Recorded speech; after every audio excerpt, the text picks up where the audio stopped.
Hello बच्चों, क्या हाल चाल। होप आप जो है अपनी तैयारी अच्छे से कर रहे होंगे। तो बेटा, जैसा कि आप लोगों को मालूम है, यूपी बोर्ड के प्रयोगात्मक बोर्ड परीक्षा स्टार्ट हो चुकी है। ये जो है फेज में होनी थी। पहले फेज में 25 जनवरी से लेकर 1 फरवरी तक तथा दूसरे फेज में 2 फरवरी से लेकर 9 फरवरी तक 9 फरवरी तक ये जो है बोर्ड की परीक्षा होनी थी। तो ये फर्स्ट फेज है, ये सेकंड फेज है, होनी है बेटा सेकंड फेज। ठीक है। तो आज आपको इस बहुत ही महत्वपूर्ण टॉपिक पे करेंगे बात, और कैसे जो है इसमें अधिक से अधिक मार्क्स लेके आए जा सके। जैसा कि आपको मालूम है, 12th में अगर आपके पास पीसीएम है तो फिजिक्स केमिस्ट्री के 30-30 मार्क्स के प्रैक्टिकल होते हैं। अगर आपके पास बायोलॉजी भी है तो 30-30 मार्क्स के 3 प्रैक्टिकल होंगे, फिजिक्स का भी, केमिस्ट्री का भी, बायोलॉजी का भी। तो 60 और 90 नंबर बहुत मायने रखते हैं। जैसा कि अगर आप जो मत फिजिक्स में ही ले लीजिए, अगर आप भौतिक विज्ञान में बात करें तो 70 मार्क्स का थ्योरी है प्लस 30 मार्क्स का आपका प्रैक्टिकल है, ऐसे 100 नंबर है। थ्योरी में भी आपको पास होना है, प्रैक्टिकल में भी पास होना है, दोनों में अलग अलग पास होना है, तभी आपका। तो ये 100 में से 30% नंबर बहुत मायने रखते हैं। अगर इसमें आपके सर्वाधिक मार्क्स आते हैं और इसमें अगर आपका 69-70 आ जाता है तो पूरा 100 आ जाएगा। अगर इसमें आपका 65 आता है, इसमें 30, तब भी 95 आ जाएगा। इसमें अगर 60 भी आता है, इसमें 30 आ गया तो 90 हो जाएगा। या जो है अगर 29 भी आता है, कहने का मीन्स ये है कि इसमें आप जो है 100% मार्क्स आसानी से लेके आ सकते हैं, या आप जो है अधिक से अधिक मार्क्स लेके आ सकते हैं। तो बेटा, जानना है कैसे आप जो है बोर्ड में एक्सटर्नल एग्जामिनर को इम्प्रेस कर सकते हैं और जो है अच्छे मार्क्स लेके आ सकते हैं। सबसे पहला तो आपका जो है व्यक्तित्व है। व्यक्तित्व के लिए आप जब भी विद्यालय जाएं, पहला पॉइंट ये है कि आप जो है यूनिफॉर्म में ही जाएं। ओके, यूनिफॉर्म में जाएं मतलब ड्रेस में जाएं। यूनिफॉर्म ड्रेस का मीन सिर्फ जो है फॉर्मल पैंट शर्ट ही नहीं है। आपके जो है आपके पास आप जूते पहन के जाएं। आप जो मतलब स्लीपर चप्पल जो है बाथरूम में पहनते हैं, उन्हें पहन के ना जाएं। जूते पहन के जाएं। आपके नाखून बेटा कटे हुए होने चाहिए, और आपके बाल भी जो है ना छोटे होने चाहिए। कहने का मीन्स ये है कि आप जो है एक स्टूडेंट जैसे लगने चाहिए। अगर किसी कारण से आपके पास ड्रेस वगैरह नहीं है, पहले तो कोशिश कीजिए आप ड्रेस में ही जाइए, क्योंकि आपको जो है वहां जो है ये लगना चाहिए कि आप छात्र हैं, वास्तव में आप छात्र हैं और बिल्कुल जो है अच्छे छात्र हैं, आइडियल स्टूडेंट हैं। तो उसके लिए आपको ये करना। अगर बाई चांस किसी की जो है ड्रेस में कोई प्रॉब्लम आ जाती है तो बेटा आपको बिल्कुल फॉर्मल ड्रेस में जाना है, पैंट शर्ट पहन के जाना है। ये नहीं कि आप जीन्स का पैंट पहन गए, या आप लोअर जो है लोअर पहन गए, या फिर ट्राउजर पहन गए, टी शर्ट पहन गए, ये सब पहन के नहीं जाना। पहला पॉइंट बेटा ये है। ठीक है। दूसरा पॉइंट ये है कि जब भी आप जो है प्रयोगशाला में रहें, या आप बेटा जब भी जो है अपना जो है एग्जाम दे रहे हैं, तब आप पूरी तरह से अनुशासित रहिए। अनुशासित रहेंगे और जो है गंभीर भी रहेंगे। गंभीर जैसे सब साइंस के स्टूडेंट होते हैं, एकदम गंभीर रहते हैं, तो आप जो है अनुशासित भी रहेंगे और अपनी गंभीरता को बनाए रखना चाहिए आपको जो है। इससे बहुत पॉजिटिव इंप्रेशन जाता है एक्सटर्नल एग्जामिनर के ऊपर। दूसरा, इसमें सबसे मेन क्या होता है, वाइवा। भले ही वाइवा जो है कम मार्क्स का है, लेकिन वाइवा आपके ओवरऑल प्रैक्टिकल पे बहुत अच्छा इंप्रेशन डालता है। तो जब भी वाइवा जो होगा तो एग्जामिनर के सामने आप बिल्कुल जो सामान्य जो है तरीके से आप खड़े होइए, बिल्कुल जो है, और अपने अंदर कॉन्फिडेंस लेके खड़े होइए। आपको ओवर कॉन्फिडेंस नहीं होना चाहिए, मीन्स आपको अति उत्साहित नहीं होना है कि मुझे तो सब कुछ आता है, एग्जामिनर कहीं से कुछ भी पूछे और जो ये वो फलाना नहीं, ऐसे नहीं जो है। आप बिल्कुल विश्वास में रहेंगे और जो है क्वेश्चन का आंसर आप विश्वास के साथ देंगे। यदि कोई क्वेश्चन आपसे आता भी नहीं है, यदि जो है उन्होंने कुछ ऐसा पूछा, तो आपको परेशान होने की बिल्कुल भी जरूरत नहीं है। आप जो उनसे कह सकते हैं कि सर जो है या मैम जो है, मैं ये टॉपिक जो है तैयार करके आया हूँ, या ये चैप्टर मुझे अच्छे से आता है, आप इसमें से भी वाइवा पूछ सकते हैं। प्रैक्टिकल एग्जाम में जो है एक्सटर्नल एग्जामिनर आपके पूरे कोर्स से, चाहे वो आपके प्रैक्टिकल से संबंधित हो, प्रोजेक्ट से संबंधित हो, या आपके कोर्स के थ्योरी पार्ट से, कहीं से कुछ भी पूछ सकता है। तो ये आपको मालूम होना चाहिए बेटा, जो है आप जो है कॉन्फिडेंस, आपको कॉन्फिडेंस बनाए रखना है, लेकिन ओवर कॉन्फिडेंस नहीं होना है। मतलब ये विश्वास के साथ आप चीजें देंगे, बिल्कुल आराम के साथ। अच्छा, दूसरा, अगर कभी कोई जो है क्वेश्चन में आपसे जो है एग्जामिनर ने पूछा और आप जो है उसका आंसर इस टाइप से देते हैं कि साहब हमने तो ऐसी जो समझ पढ़ा है, या साहब जो है हमें तो बुक में ऐसे है वैसे, मतलब एग्जामिनर के साथ किसी प्रकार की बहस नहीं करनी है आपको, है ना। अपना बहुत शालीनता से विनम्रता के साथ अपने क्वेश्चंस का आंसर देना है। तो ये जो है आपको जो है कॉन्फिडेंस बनाए रखना है इसमें, ठीक है। इसी में जो है कक्षा 11 का भी जो है बोर्ड का प्रैक्टिकल होता है। ये तो प्रैक्टिकल ऐसे हैं, ये तो जो है ना इंस्ट्रक्शंस ऐसे हैं, ये सब कक्षा 10 कक्षा 12 हर प्रकार के जो है सभी के लिए कॉमन है, फिजिक्स में भी, केमिस्ट्री में भी, बायोलॉजी में भी।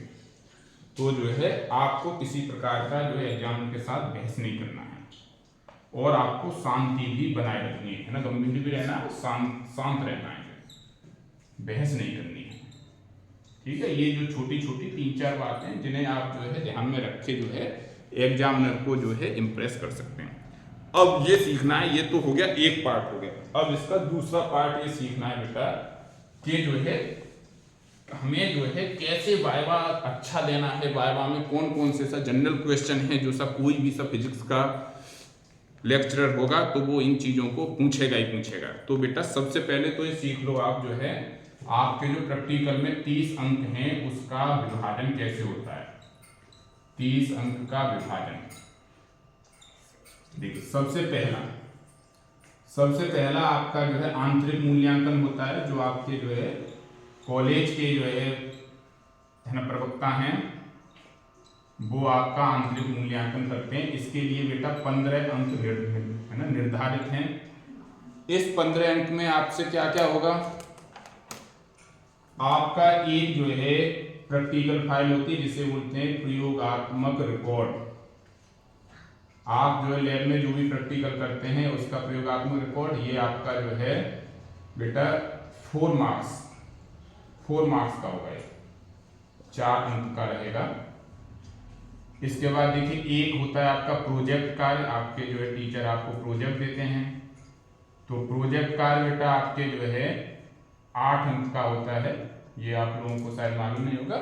ये सब जो है बोर्ड की जो है उत्तर प्रदेश माध्यमिक शिक्षा परिषद ने 2024 के लिए आपके 30 अंक का अब विभाजन इस प्रकार से किया हुआ है। तीसरा क्या रहता है, सत्रीय कार्य। आप पूरे साल भर जो है सत्रीय में जो है क्या कार्य किया है उसके बेसिस पे आपको 3 अंक प्रदान करता है। तो ये 8 और 4 12 और 3 15 अंक हो गए, ठीक है। अब आएंगे आपके एक्सटर्नल एग्जामिनर जो आपका करेंगे बाह्य मूल्यांकन, बाह्य जो परीक्षक द्वारा मूल्यांकन। ये क्या, आंतरिक परीक्षक द्वारा मूल्यांकन, बाह्य परीक्षक द्वारा मूल्यांकन, ठीक है। इसमें बेटा वो जो है आपका जो है मान लीजिए मतलब फिजिक्स के बारे में बात कर रहे हैं, तो अब फिजिक्स में जो है जो क्वेश्चन पेपर रहेगा उसमें खंड का और खंड खा के प्रैक्टिकल होंगे जो है। तो खंड का में से कोई ये प्रैक्टिकल करने के लिए देगा, खंड खा में से कोई एक प्रैक्टिकल करने के लिए देगा। कहने का मीन्स आपको जो है एग्जाम की कॉपी पे जो है 2 प्रैक्टिकल लिखने होते हैं, प्रयोग संख्या 1 और प्रयोग संख्या 2, ठीक है। इसमें शर्त यह है कि दोनों जो है एक ही खंड से नहीं होने चाहिए, एक प्रैक्टिकल खंड का, एक प्रैक्टिकल खंड का। और तीसरा है बेटा आपका जो है मौखिकी, जो वाइवा होता है वो सबसे मेन है मौखिकी। इसमें बेटा जो 5 अंक हैं, इसमें भी 5 अंक हैं और इसमें भी 5 अंक, इस टाइप से 15 अंक आपके जो है बाह्य परीक्षक द्वारा निर्धारित होते हैं। अब देखिए, अब इसमें ये सीखते हैं पहले कि साहब आपको जो है प्रैक्टिकल ये प्रयोग संख्या 1 और प्रयोग संख्या 2 में जो है कौन कौन से बिंदु पर लिखना होता है। देखिए बुक्स में या जो है आप देखेंगे पार्ट उसमें जो प्रैक्टिकल की बुक, तो उसमें जो कई सारे हेडिंग होते हैं, लेकिन आपको कई सारे हेडिंग नहीं लिखने होते हैं। अब आप सीख लीजिए, चलिए मैं बता देता हूं आपको कौन कौन से हेडिंग में आपको प्रयोग लिखना होता है। तो देखिए प्रयोग संख्या, मान लीजिए आप पहला प्रैक्टिकल कर रहे हैं, प्रयोग संख्या पहला कर रहे हैं तो पहला, दूसरा कर रहे हैं तो दूसरा, कोई सा भी प्रैक्टिकल आप पहले कर सकते हैं, ठीक है, आपके सब बैच में जो कुछ बच्चों को प्रैक्टिकल पहला दिया जाता है, कुछ बच्चों को दूसरा प्रैक्टिकल दिया जाता है। तो मान लीजिए प्रयोग संख्या 1 है, तो इसमें देखिए आप कौन कौन से बिंदु पर लिखेंगे। सबसे पहले आप लिखेंगे उसका उद्देश्य। पॉइंट नंबर 1 क्या रहेगा, उद्देश्य। जो भी आपके प्रैक्टिकल का उद्देश्य है वो आपको यहाँ पे लिखना होगा। मान लीजिए मेरे प्रैक्टिकल का उद्देश्य है कि सब उस मतलब विभव मापी की सहायता से दो विद्युत सेलों के विद्युत वाहक बलों की तुलना करना, तो वो पूरा सेम टू सेम आप यहाँ पे लिखिए। ये सब जो है ऑलरेडी एग्जामिनर भी दे के रखेगा आपको जो है। इसके बाद दूसरा हेडिंग आता है आवश्यक उपकरण। आपके जो है इस प्रैक्टिकल में कौन कौन से उपकरण प्रयोग में आते हैं। तीसरा आप लिखोगे जो है इस जो है प्रैक्टिकल में कौन सा सूत्र या सिद्धांत प्रयोग में हो रहा है। सूत्र या सिद्धांत जो आपके प्रयोग में आ रहा है उसे लिखेंगे। चौथा पॉइंट ये रहेगा कि आप क्या करेंगे, आप करेंगे अब बेटा जो है, ठीक है, अब जो है अगर आप प्रैक्टिकल कॉपी में अच्छा यहीं से देख लो। अब जो इसके बाद आप जो है अब बना सकते हो किरण आरेख। यदि आपका जो ऑप्टिक्स का प्रैक्टिकल है तो उसमें क्या लिखेंगे आप, उसमें लिखेंगे बेटा रे डायग्राम रहेगा, तो किरण आरेख। या आपका जो है अगर आपका जो है प्रैक्टिकल इलेक्ट्रिसिटी वाला है तो उसमें क्या बनाएंगे, विद्युत परिपथ आरेख। विद्युत परिपथ सर्किट, इलेक्ट्रिक सर्किट डायग्राम, परिपथ आरेख, ठीक है। विद्युत परिपथ आरेख में आप ये रखें ध्यान कि सर्किट आपका क्लोज रहे। कहने का मतलब कोई भी जो है वायर आपका जो है ऐसी एक जो एंड से ओपन ना रहे, ठीक है। और दूसरा विद्युत धारा की डायरेक्शन सही से आपने इसमें एरो की सहायता से इंगित की हो। उसी टाइप से जो बेटा किरण आरेख में जब भी आप किरण आरेख बनाएंगे, रे डायग्राम बनाएंगे, तो उसमें जो है प्रकाश की किरण की डायरेक्शन आप एरो की सहायता से शो करते हैं। तो ये जब तक एरो नहीं होगा, ये एरो इस साइड में कैसे, तब तक वो रे डायग्राम नहीं माना जाएगा। ये बहुत कॉमन मिस्टेक होती है बच्चों की ओर से। तो आप जो है ये रे डायग्राम बहुत आसान, बहुत अच्छे से सब बनाएंगे। अब इसके बाद ये 1 हो गया, 2 हो गया, 3 हो गया, 4 हो गया, 5वां पॉइंट देखिए। इसके बाद एक जो आपकी बुक्स में रहता है जो है कि साहब जो है प्रैक्टिकल करने का तरीका, मेथड। आपको प्रैक्टिकल की कॉपी में मेथड वगैरह नहीं लिखना होता है, वो मेथड आपको सीखने के लिए है। प्रैक्टिकल की कॉपी में आप इसे लिख के नहीं आएंगे, ना ही प्रैक्टिकल कॉपी में लिख लेते हैं, ना ही एग्जाम की कॉपी में। तो इसमें आपको अब जो सबसे महत्वपूर्ण है वो है प्रेक्षण। मीन्स आपने क्या लिया, ऑब्जर्वेशन। जब भी आप ऑब्जर्वेशन लेते हैं तो पहले आप जो प्राइमरी ऑब्जर्वेशन लेते हैं, प्राथमिक प्रेक्षण। मीन्स आपको प्रयोग स्टार्ट करने से पहले सभी एपरेटस का लिस्ट काउंट, मतलब अल्पतमांक वगैरह ये सारी चीजें मालूम होनी चाहिए। तो प्राथमिक प्रेक्षण। उसके बाद जो मेन प्रेक्षण है उन्हें आप जो है टेबल की सहायता से अब लिखते हैं। टेबल में आप ये मान लीजिए, आप इस बात का बहुत विशेष ख्याल रखिए कि जब भी आप जो लिखेंगे, क्या बेटा, भौतिक राशियों के नाम, जो भी सब भौतिक राशि आपने नापी, मान लीजिए आपने नापा प्रतिरोध नापा, तो प्रतिरोध और प्रतिरोध का संकेत और उसका ऐसा ही मात्रक कि प्रतिरोध में किस मात्रक में नापा है ना, नाप रहा हूं। ये बहुत छोटी छोटी चीजें जो है एग्जामिनर करता है। उसी प्रकार से यहाँ देखो सूत्र में जब भी आप सूत्र लिखते हो, मान लीजिए मैंने लिखा सूत्र E1 over E2 equal to L1 over L2, ये सूत्र हो रहा है इस्तेमाल। तो बेटा ये आपको लिखना होगा जहां E1 क्या है, E2 क्या है, L1 क्या है, L2 क्या है, ये जो है जो भी आपके सूत्र में जो भी संकेत यूज हो रहे हैं उनका नाम आपको जरूर लिखना होता है, ठीक है बेटा। अब देखिए ये हो गया प्रेक्षण हो गया। उसके बाद आप छठा करते हैं, आप गणना करते हैं। आप जो गणना करेंगे, पहले सब भौतिक राशियों के जो है आप वैल्यू यहाँ है तो पहले क्या लिखेंगे, सूत्र के बाद उसमें जो है अपनी वैल्यू रखे जो है आप उसे सर अब करेंगे उसका कैलकुलेशन। जब आप कैलकुलेशन कर लेंगे, ठीक है, तब पॉइंट आएगा आपका जो है महत्वपूर्ण पॉइंट है परिणाम। देखो बेटा इस जो परिणाम और इस ऑब्जेक्ट का बिल्कुल डायरेक्ट कॉन्टेक्ट होता है। उद्देश्य की प्राप्ति हुई या नहीं हुई, ये आप उसमें परिणाम में लिखते हैं कि सब प्रयोगशाला में दिए गए दो विद्युत सेलों का विद्युत वाहक बल का अनुपात 1:1.16 आया, है ना। तो इस टाइप से आपको इसमें, है ना, लिखना होता है। और last but not the least ये है बेटा सावधानियां। प्रैक्टिकल को करने के लिए आपको क्या सावधानियां रखनी है, तो ये 2 या 3 सावधानियां आप इसमें लिख सकते हैं। तो इस प्रकार से ये आपका जो है प्रैक्टिकल प्रयोग संख्या 1, और इसी फैशन में आपको प्रयोग संख्या 2 लिखनी होती है बेटा। अब सबसे मेन चीज है कि वाइवा जो है कैसे तैयार करें। वाइवा में क्या कॉमन क्वेश्चन पूछे जा सकते हैं। कोई भी फिजिक्स का जो है प्रवक्ता होगा, एग्जामिनर होगा, तो क्या चीजें मतलब पूछ सकता है, या कोई भी जो है अगर आपका वाइवा फिजिक्स का लेगा तो क्या पूछ सकता है। सबसे पहले देखिए आप उद्देश्य। एक बहुत ही कॉमन क्वेश्चन होता है जिसमें से आप पूछते हैं कि आप क्या कर रहे हो, आप कौन सा प्रयोग कर रहे हो। तो सब बच्चा जो है अब सामान्य रूप से आंसर देता है मैं प्रयोग संख्या 1 कर रहा हूं, या मैं प्रयोग संख्या 2 कर रहा हूं। ये आपका आंसर नहीं होना चाहिए। आपका आंसर क्या होना चाहिए, आप बहुत शालीनता के साथ उस उद्देश्य को बताएंगे कि साहब कि सर मैं जो है विभव मापी की सहायता से 2 विद्युत वाहक बलों की तुलना कर रहा हूं, या तुलना वाला प्रैक्टिकल कर रहा हूं। तो आपको जब भी पूछे कि आप क्या कर रहे हो, आप कौन सा प्रयोग कर रहे हो, तो आपको उद्देश्य एक्सप्लेन करना होता है। दूसरा, आवश्यक उपकरण। हाँ, तो उद्देश्य जब भी आपने बोला कि सब विभव मापी की सहायता से 2 विद्युत वाहक बलों की तुलना करना, तो फौरन जो है एग्जामिनर उसी में से आपको क्वेश्चन पूछना स्टार्ट कर देगा कि विभव मापी क्या होता है, विभव मापी का क्या सिद्धांत होता है, सेल क्या होता है, सेल का विद्युत वाहक बल क्या होता है। तो बेटा आपके उद्देश्य में जितने भी टर्म आ रहे हैं, भौतिक राशियां आ रहे हैं, उन सब की आपको जो है नॉलेज होनी चाहिए, उन सब के बारे में आपको मालूम होना चाहिए कि विद्युत वाहक बल है तो उसका ऐसा ही मात्रक क्या है। ओके, तो उससे संबंधित आप चीजें जो है पढ़, है ना, वाइवा के लिए पढ़ लीजिए। दूसरा है बेटा आवश्यक उपकरण।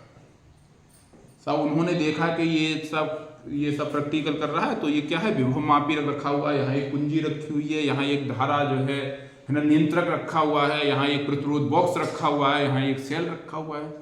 तो जितने भी आवश्यक उपकरण उसमें प्रयोग हो रहे हैं, उन सब के बारे में आपको मालूम होना चाहिए। मान लीजिए साहब जो है टीचर ने पूछ लिया बेटा ये क्या है, अब वो है मतलब प्रतिरोध बॉक्स, लेकिन आपने कहा कि भाई सर हमें नहीं मालूम, या सब आप जो उसका नाम ये बता नहीं पाए, तो एग्जामिनर के माइंड में ये सेंस जाएगा कि इसे तो यही नहीं मालूम, तो इसने प्रैक्टिकल क्या जैसा किया होगा। प्रैक्टिकल के 5 और 5 10 नंबर हैं, लेकिन वो यहीं से उसका कर ले रहा है सेंस के, आपको तो प्रैक्टिकल के बारे में कुछ मालूम ही नहीं जो है। तो इसीलिए आपको जितने भी जो है प्रयोग में प्रयुक्त होने वाले उपकरण के नाम मालूम होने चाहिए। आपके द्वारा जो सब उपकरण देखे गए हैं वो मालूम होने चाहिए।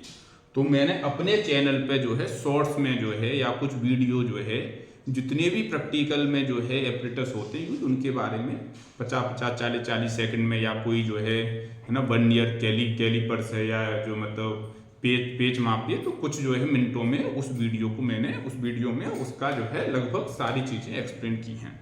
तो आप इस चैनल पर जाके वो सारे जो है शॉर्ट्स आप देख लीजिए।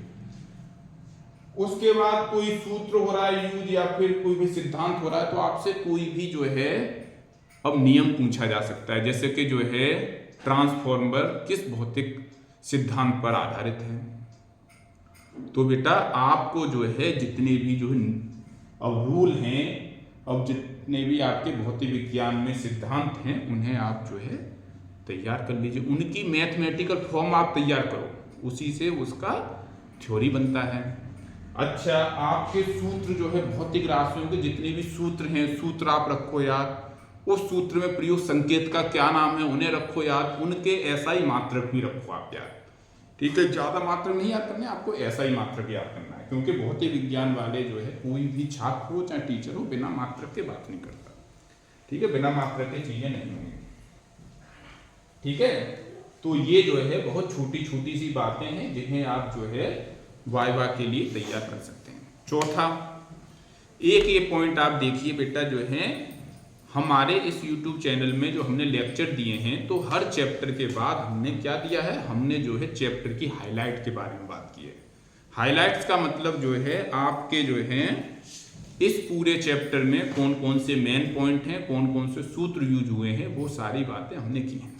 तो एग्जामिनर कोई आपसे साहब वहाँ डेरिवेशन नहीं सब पूछेगा, कोई आपसे आंतरिक प्रश्न नहीं करवाएगा। बहुत जो मतलब वन जो लाइनर और टू है ना 2-3 लाइन वाली कंसेप्ट वाले आपसे चीज़ें पूछेगा। तो आप सारे इसमें जो है हाईलाइट्स वाले जो वीडियो हैं उन सबको आप बहुत अच्छे से देख लीजिए, क्योंकि वही बिल्कुल कॉमन है क्वेश्चन जो कोई भी एग्जामिनर आपसे जानना चाहेगा। देखिए ये सब जो प्रैक्टिकल का वाइवा बॉस है, तो ऐसा नहीं कि आपसे घंटों घंटों भर तक पूछा जाएगा, लेकिन आपसे कुछ क्वेश्चन पूछ के आपकी जो कंसेप्ट या आपके जो है प्रैक्टिकली आपको भौतिक विज्ञान की कितनी आपको नॉलेज है, कितनी जानकारी है, उसके बारे में जरूर पूछना चाहेगा।